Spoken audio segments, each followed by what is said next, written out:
Olá, alunos, tudo bem? Nesse vídeo vamos conversar sobre a versatilidade do carbono e seu papel na bioquímica. Vamos lá?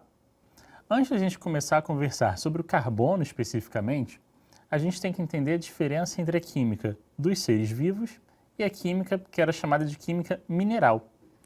Esse termo, cunhado por Lavoisier era um químico considerado o pai da química, ele foi utilizado para diferenciar qual era a estrutura presente em organismos vivos e a estrutura presente em matéria inanimada.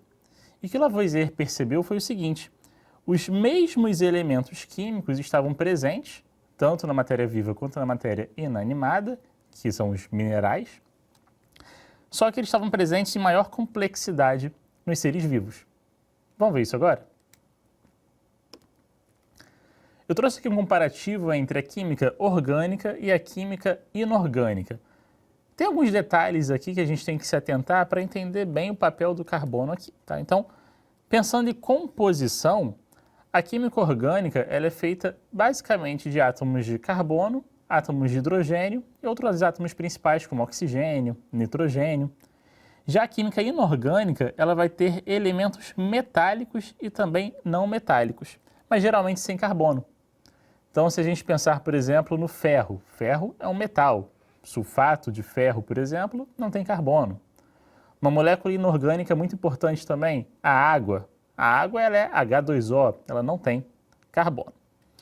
Outras questões aqui são a estrutura de compostos químicos orgânicos, geralmente é bem mais complexa do que daqueles compostos inorgânicos.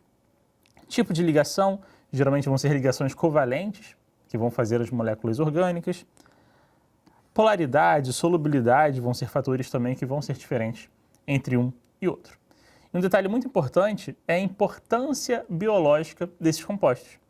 As substâncias químicas orgânicas, elas são essenciais para a vida. Elas vão compor um grupo que a gente chama de biomoléculas.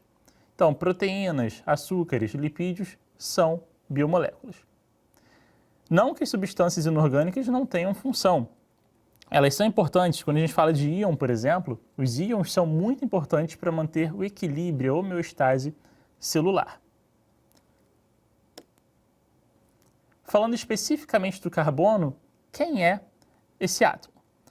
O carbono ele tem distribuição eletrônica 1s2, 2s2, 2p2, ou seja, ele tem 4 elétrons na última camada, na camada de valência. Lembrando lá da regra do octeto, para que um átomo ele fique estável, ele precisa ter 8 elétrons na sua última camada. Se o carbono tem 4 elétrons, ele pode fazer 4 ligações para ficar estável então. Além disso, o carbono tem uma propriedade chamada alotropia, ou seja, o carbono pode existir na natureza em diversas formas, como o grafite, o diamante, o carbono amorfo, nanotubos de carbono, o fureleno, que pode ser aqui C60, C70, entre outros. Essas formas diferentes do carbono, elas vão variar, vão existir de acordo com a organização desses átomos ali. Como falei anteriormente, o carbono ele pode fazer 4 ligações. E existem ligações simples, duplas e triplas. O carbono pode fazer todas elas. Então, o carbono pode fazer 4 ligações simples, ele pode fazer 2 ligações simples e uma ligação dupla, 2 ligações duplas, ou uma ligação simples e uma ligação tripla. E com quem ele faz essas ligações? Ele vai fazer com outros átomos. Podem ser átomos de carbono, hidrogênio, oxigênio, nitrogênio, enxofre, enfim, uma infinidade de átomos. E aí, essa ligação ela vai gerar compostos diferentes. Então, aqui a gente tem, por exemplo, carbono ligado a hidrogênio, através de uma ligação simples, já que hidrogênio só faz uma ligação.